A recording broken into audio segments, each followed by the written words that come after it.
আসসালামু আলাইকুম সবাইকে শুভেচ্ছা জানাচ্ছি। মাসুম মাহবুব দেখছেন ওপেন দ্য ইউটিউব চ্যানেল এবং মাসুম মাহবুব ফেসবুক পেজ। প্রিয় দর্শক, সারাদিন আপনারা অপেক্ষায় ছিলেন আমি কেন লাইভে আসছি না। অনেকে আমাকে কমেন্ট করেছেন, যে যার মতো নক দিয়েছেন। আমার মেয়েটা অসুস্থ, এখন হাসপাতালে অ্যাডমিট আছে। ওটা নিয়ে আমি ব্যস্ত। তারপরেও আপনাদের জন্য একটু সুযোগ করে এসেছি লাইভে কথা বলার জন্য। আপনারা শুনতে এবং দেখতে পাচ্ছেন আশা করি। প্রিয় দর্শক, ইরান এবার আমেরিকাকে আল্টিমেটাম দিয়েছে। এতদিন ডোনাল্ড ট্রাম্প ইরানকে আল্টিমেটাম দিত, এবার ইরান দিয়েছে আমেরিকাকে আল্টিমেটাম। কেন এই আল্টিমেটাম এবং কি করতে যাচ্ছে ইরান? পাশাপাশি লেবাননে নেতানিয়াহুর বাহিনী এখনও আক্রমণ অব্যাহত রেখেছে। আজকে হিজবুল্লাহ পাল্টা প্রতিরোধ করে তাদেরও বেশ কজনকে হতাহত করেছে। ৩ নম্বর গুরুত্বপূর্ণ খবর, মার্কিন প্রেসিডেন্ট ডোনাল্ড ট্রাম্পের উপর হামলাকারী অ্যালেন, তাকে নিয়ে টাইম মেশিনের একটি নতুন নাটক সৃষ্টি হয়েছে। বলা হচ্ছে গত ডিসেম্বর ২৩ সালে কল অ্যালেনের একটি টুইট পাওয়া গেছে। মানে অন্য কোনো একটি আইডি থেকে টুইটারে কল অ্যালেনকে নিয়ে একটি পোস্ট করা হয়েছে, যেখানে তিনি এই কাজটি করতে যাচ্ছেন, যেটা গত ২৩ সালে কোনো একজন একটি অ্যাকাউন্টে একটি পোস্ট করে জানিয়েছে। এটা নিয়েও কিছু তথ্য আপনাদের দিতে চাই। পাশাপাশি আমেরিকা, পাকিস্তান, ইরানের মধ্যে আলোচনার নামে কি চলছে সেই বিষয়টিও জানাবার চেষ্টা করছি। প্রিয় দর্শক, ইরান আমেরিকাকে যে আল্টিমেটাম দিয়েছে, মূলত ইরান এই মুহূর্তে তারা বিশ্বে তেল রপ্তানিতে এগিয়ে যাওয়া একটি দেশ। কারণ গালফ কান্ট্রি হরমুজ প্রণালী বন্ধের কারণে তেল বিক্রি করতে পারছে না সঠিকভাবে। এই সুযোগটা ইরান তার ক্ষতি পুষিয়ে নিতে হরমুজ প্রণালী দিয়ে একের পর এক তেলের ট্যাঙ্কার পৃথিবীর বিভিন্ন দেশে পাঠাচ্ছে। ইতিমধ্যে ৭০-৮০টা তেলের ট্যাঙ্কার ইরান থেকে বেরিয়ে গেছে আমেরিকার নাকের ডগার সামনে দিয়ে। তার মধ্যে আমেরিকা ইরানের ২টো ট্যাঙ্কারকে আটক করে। আবার ইরানও আমেরিকার সমর্থিত বা ইসরায়েল সমর্থিত বেশ কয়েকটা জাহাজে আক্রমণ পাশাপাশি আটক করে। এই পরিস্থিতিতে ইরান তার তেল উৎপাদন, খনিজ থেকে তেল যে উৎপাদন হচ্ছে সেই কাজটি অব্যাহত রাখছে, কিন্তু তেলটিকে সঠিকভাবে স্টোরেজ করতে পারছে না। কারণ ইরানের যে স্টোরেজ আছে সেই স্টোরেজ ফুল হয়ে গেছে। এখন সাগরে থাকা বিভিন্ন ট্যাঙ্কারে তেল সাপ্লাই করা হচ্ছে। তেলগুলো যদি সঠিক সময় বিভিন্ন দেশে যে ক্লায়েন্টরা তেল কেনার টাকা দিয়ে বসে আছে তাদের কাছে দিতে না পারে, তাহলে ইরান এই তেলগুলো ঠিক মতো উৎপাদন করতে পারবে না, উত্তোলন করতে পারবে না। আমেরিকা এই সুযোগটি কাজে লাগাতে চায়। আমেরিকা চেষ্টা করছে নৌ অবরোধের মাধ্যমে ইরানকে তেল বিক্রির পথে বাধা সৃষ্টি করতে। আর ইরান বলছে, যদি আমার তেল বিক্রিতে বাধা সৃষ্টি করে তাহলে পুরো গালফ কান্ট্রির তেল পুরোপুরি রাস্তা বন্ধ করে দেব। শুধু হরমুজ নয়, প্রয়োজনে বাবুল মান্তাফও বন্ধ করে দেয়া হবে। এই পরিস্থিতির মধ্যে আমেরিকা দোটানায়, ইরানও দোটানায়। ইরানের যিনি পররাষ্ট্রমন্ত্রী আব্বাস আরাকচি পাকিস্তানে গিয়ে তিনি প্রথমে আলোচনা করেন। এরপর সেখান থেকে দ্রুত চলে যান ওমানের মাস্কাটে। ওমানের সঙ্গে হরমুজ প্রণালীর বিষয়ে তিনি আলোচনা করেন। এরপর তিনি ছুটে আসেন আবারও পাকিস্তানে। বলা হচ্ছে পাকিস্তানে এসে আবারও তিনি ফিল্ড মার্শাল আসিম মুনিরের সাথে জরুরি বৈঠক করেন এবং এই বৈঠকে আমেরিকার উদ্দেশ্যে ইরান কিছু প্রস্তাবনা তুলে ধরে। অর্থাৎ আব্বাস আরাকচি ইরানের পক্ষ থেকে পাকিস্তানের মাধ্যমে আমেরিকাকে বেশ কিছু প্রস্তাবনা তুলে দেয় এবং সেখানে প্রস্তাবনাগুলো দিয়ে আমেরিকাকে বলা হয়, যদি তুমি এই শর্তগুলো মেনে আগাতে চাও তাহলে আমরা বসতে পারি, যদি না তুমি চাও তাহলে আর বসাবসি হবে না, তুমি যা খুশি পারলে করো। আমেরিকার কাছে পাকিস্তান ইরানের এই প্রস্তাবনাগুলো পাঠিয়েছে।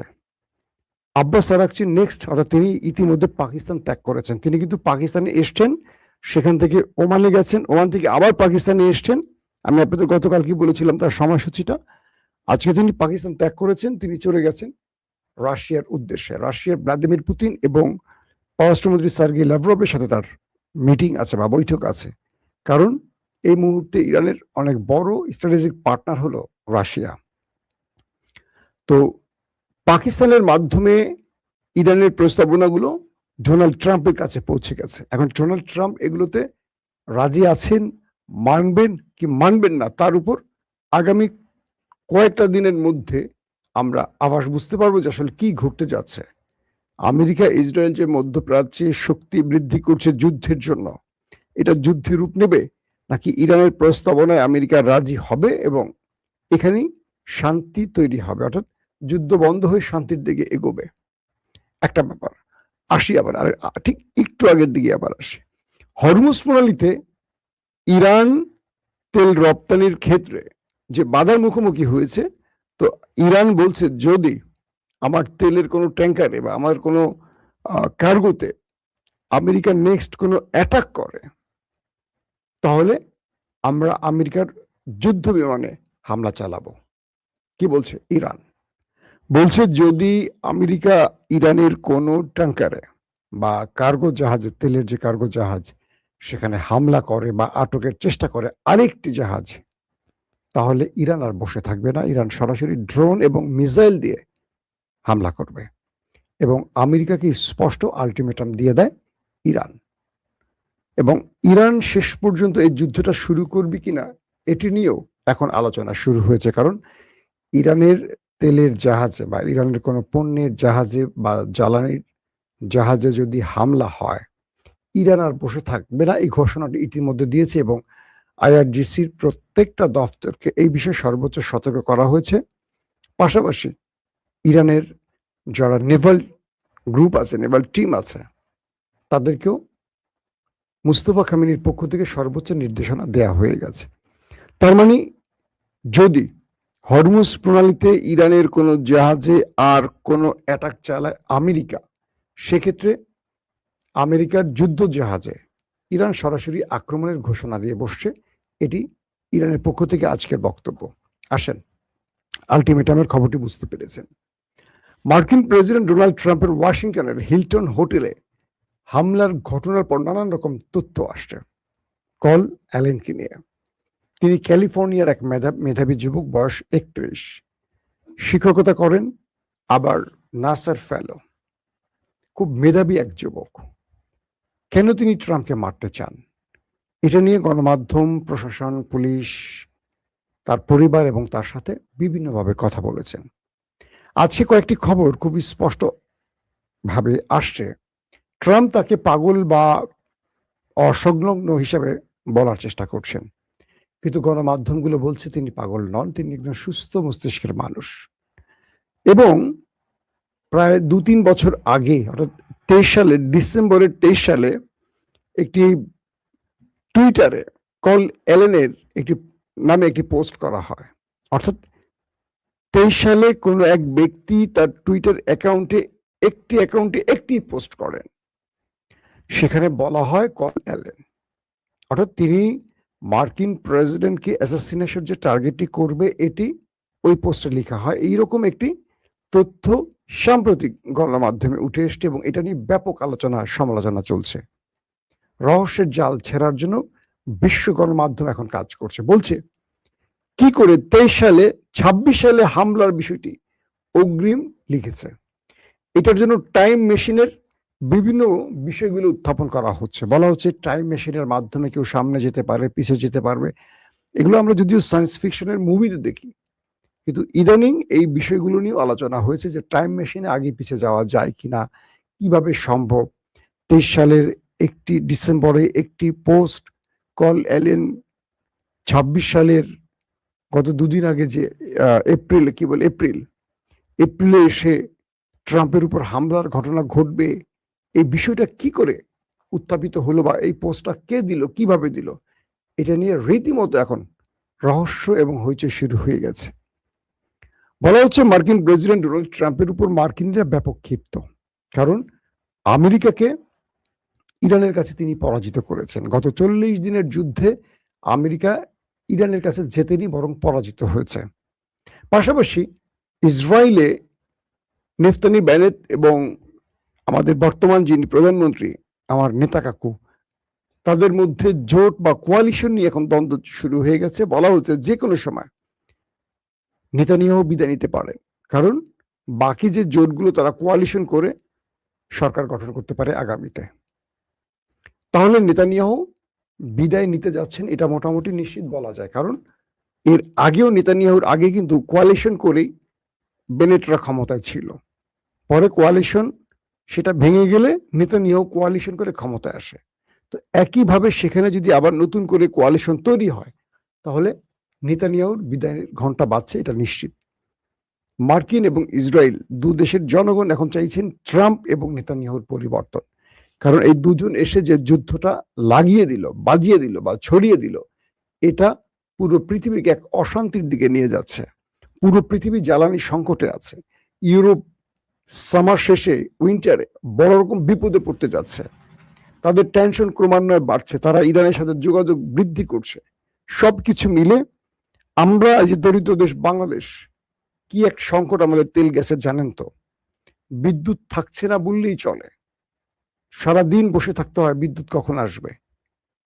এই পরিস্থিতি তৈরির পেছনে এই আমেরিকা ইসরায়েল তো দায়ী, কম বেশি, এটা তো আমরা বুঝতেই পারছি। তো এখন বলা হচ্ছে যে ট্রাম্প মধ্যবর্তী নির্বাচনের এই বৈতরণী পার হতে পারবেন বলে মনে হয় না। জরিপ তার নিম্নগতি। ইসরায়েলে যদি কোয়ালিশন হয়ে যায় নেতানিয়াহু বেনেটের মধ্যে আরেকটা গ্রুপের, তাহলে বিদায় নিতে হচ্ছে তাকে। এবং শুধু বিদায় না, তাকে অনেকগুলো মামলায় জেলে যেতে হবে, বড় রকম শাস্তির মুখোমুখি পড়তে হবে বেঞ্জামিন নেতানিয়াহুকে। তো সকল ক্ষেত্রে এইটুকু বোঝা যাচ্ছে ট্রাম্প এই মুহূর্তে যুদ্ধটাকে ছড়িয়ে দিয়ে সুবিধা নিতে পারবেন, নাকি যুদ্ধ থেকে পিছিয়ে গিয়ে একটা ফেস সেভিং এর মাধ্যমে সমঝোতা করে তিনি বিজয় লাভ করবেন। এটা নিয়ে এখন মার্কিন যুক্তরাষ্ট্রের হোয়াইট হাউসে আলোচনা শুরু হয়ে গেছে। এবং ইরান যে প্রস্তাবনাগুলো পাকিস্তানের মাধ্যমে দিয়েছে, এই প্রস্তাবনাগুলো নিয়ে এখন মূল্যায়ন চলছে। আমেরিকা এগুলো নিয়ে বসছে, কিভাবে তারা ইরানকে এখানে পরাজিত করতে পারে, বা ইরানের জয়টা, যেটা বিশ্ব ইরানকে জয় দিয়েছে, সেই জয়টা কেড়ে নিয়ে আমেরিকা তার পকেটে পুরে একটা সারপ্রাইজিং যুদ্ধবিরতির মাধ্যমে এই যুদ্ধ শেষ করতে পারে। তো এগুলো নিয়ে এখন দীর্ঘ আলোচনা চলছে। আমরা এটুকু বুঝতে পারছি, আগামী কয়েক ঘন্টায় আমরা বুঝতে পারবো এই যুদ্ধটা দীর্ঘ হবে না, থেমে যাবে। কারণ আব্বাস আরাকচির মেসেজগুলো পাকিস্তান পেয়েছে, পাকিস্তানের মাধ্যমে আমেরিকার মেসেজগুলো ইরান পেয়েছে আব্বাস আরাকচির মাধ্যমে। রাশিয়া থেকে ফিরে গিয়ে আব্বাস আরাকচি তার দেশকে কি জানাবে, আইআরজিসি সিদ্ধান্ত নিচ্ছে কি, এই বিষয়গুলো আমরা আগামী কয়েক ঘন্টা জানতে পারবো। সো আমাদেরকে চোখ রাখতে হবে আগামী কয়েক ঘন্টার দিকে কি হতে পারে। দর্শক, এখনকার মতো বিদায় নিচ্ছি। প্রত্যেকে ভালো থাকবেন। আল্লাহ হাফেজ।